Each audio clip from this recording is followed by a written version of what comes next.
안녕하세요. 이화여자대학교 건축학과 김현대 교수입니다. 저는 연세대학교와 미국 프린스턴 대학에서 건축을 공부했고, 아내인 김수경 건축가와 함께 텍토닉스 랩 건축사 사무소를 운영하고 있습니다. 텍토닉스 랩은 주거와 문화시설 분야에서 다양한 프로젝트들을 해오고 있는데요. 대표적으로는 국립경주박물관의 신라천연서고, 월지관 리모델링, 그리고 청운동 주택 등의 작업이 있습니다. 전시나 인스톨레이션 작업으로는 국립중앙박물관의 왕의 서고, 그리고 이화여자대학교 기부자 명예의 전당 등의 작업을 해왔습니다. 국립중앙박물관에는 한국의 국격을 대표하는 문화유산들이 전시되어 있는데요. 그 중에서도 가장 중요하고 가장 큰 의미를 가지는 반가사유상이나 외교장각 의궤와 같은 대표적인 문화유산들이 있습니다. 박물관에서는 이러한 대표 문화유산을 위한 특별한 전시 공간을 상설 전시 영역 내에서 순차적으로 조성하려는 정책적인 공감대가 있었습니다. 2021년에는 처음으로 반가사유상을 위한 특별한 전시실인 사유의 방이 조성되었고, 2024년에는 외교장각 의궤만을 위한 특별한 전시 공간인 왕의 서고의 조성이 추진된 것이죠. 감사하게도 국립중앙박물관의 초대를 받아 이 두 번째 프로젝트에 참여하게 되었습니다. 건축가로서 국가를 대표하는 기록 문화유산을 위한 전시 공간을 디자인하는 것은 우리가 마주하게 되는 역사를 어떻게 바라보고 어떻게 해석할 것인가에 대해 스스로 질문을 던지고 받는 과정이었던 것 같습니다. 왕의 서고는 크게 세 가지 문제에 대한 건축적 고민의 과정이었는데요. 이 세 가지는 바로 질서의 문제, 장소성의 문제, 그리고 역사의 문제였습니다. 먼저 외교장각 의궤 전시실의 전체적인 공간 구성은 의궤에 수록된 대표적인 그림인 반차도에서의 질서 감각과 운율감을 건축적으로 재현하려고 했습니다. 반차도는 조선시대 국가을에 참여하는 문무백관이나 기물들의 정해진 위치와 행사 장면을 묘사한 기록화인데요. 분명한 위계와 대칭적인 질서 속에서도 다양한 사람들과 사물들이 어우러지는 모습이 매우 인상적인 그림입니다. 왕의 서고 전시실 역시 공간은 각각의 중요도와 관계성에 의해 그 위치가 정해지고 대칭적 균형과 조화 속에서 각자의 이야기가 펼쳐지는 그런 서사적 공간을 상상했습니다. 그래서 전시 인트로에서 의궤서사, 가래 흉내와 의궤실을 거쳐 아카이브 공간에 이르기까지 마치 반차도 속의 행렬과 같이 역사 속에서 우리의 위치와 의미에 대해 함께 고민해보는 시간이 되었으면 했습니다. 다음으로 장소성의 문제에 대한 고민이 있었습니다. 여기 전시되는 의궤는 본래 규장각과 외규장각에 속해 있던 것이 머나먼 프랑스에서 145년간 머물다 돌아온 것입니다. 이제는 국립중앙박물관의 한 전시실에 전시가 될 것인데, 그렇다면 그 공간은 어떤 공간이어야 하는 것인가의 문제가 고민의 가장 큰 부분이었습니다. 그래서 원래 의궤가 속했던 규장각과 외규장각의 정면 세 칸, 측면 두 칸의 평면 구조를 가져오고 가운데에 기둥 두 개를 더해서 공간의 추상성과 상징성을 높이려고 했습니다. 마지막으로 역사의 문제에 대한 많은 고민이 있었습니다.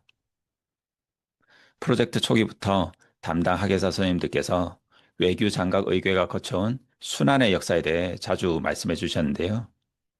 외교 장각 의궤는 대부분의 표지들이 해지고 찢겨진 채로 한국에 돌아왔습니다. 이렇게 처참하게 훼손된 표지들이 보여주는 145년 순환의 역사를 있는 그대로 보여주고 싶다는 말씀을 종종 해주셨고, 이런 애정어린 열정이 영감의 큰 원천이 되었습니다.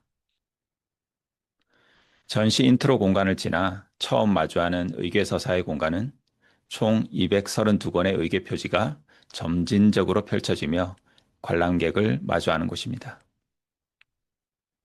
관람동선의 진행 방향으로 서서히 좁아지는 복도에서 무거운 역사의 중압감을 공간적인 응축에 의한 긴장감을 통해 느낄 수 있었으면 했습니다.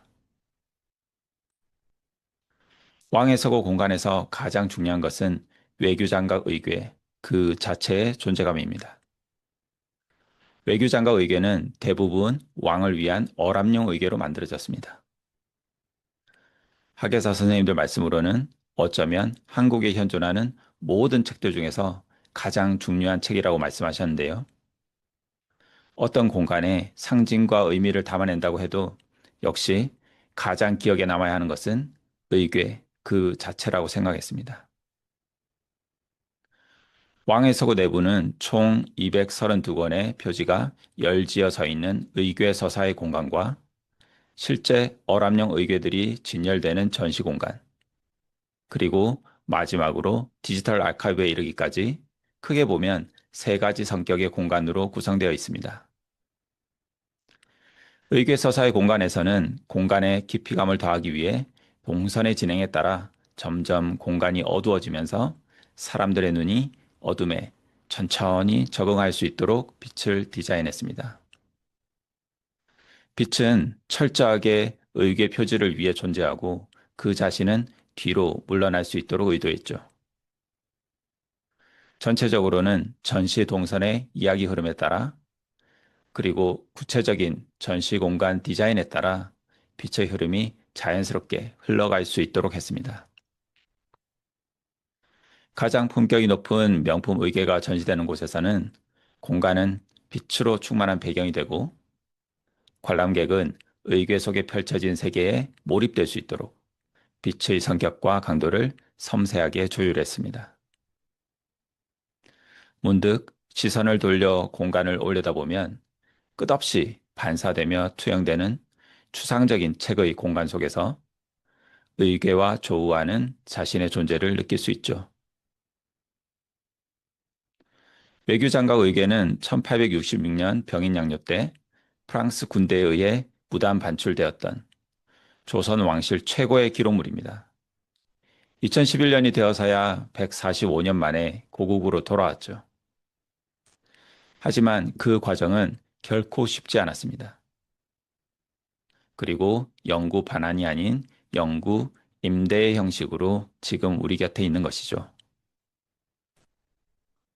찢어지고 해진 의궤 표지들을 보면 나라와 민족의 힘이 얼마나 소중한 것인지 정말 절실하게 느껴집니다. 역사는 그대로 반복되지는 않지만 운율을 가진다고 했습니다. 최근 우리는 국제 정세가 급변하고 지정학적으로 매우 혼란스러운 국면으로 접어들고 있습니다. 왕의 서고에서 만나는 외교장각 의궤를 통해 역사의 소중함을 다시 한번 느끼고 우리의 위치와 그 의미에 대해 함께 고민해보는 그런 장소가 되기를 희망합니다.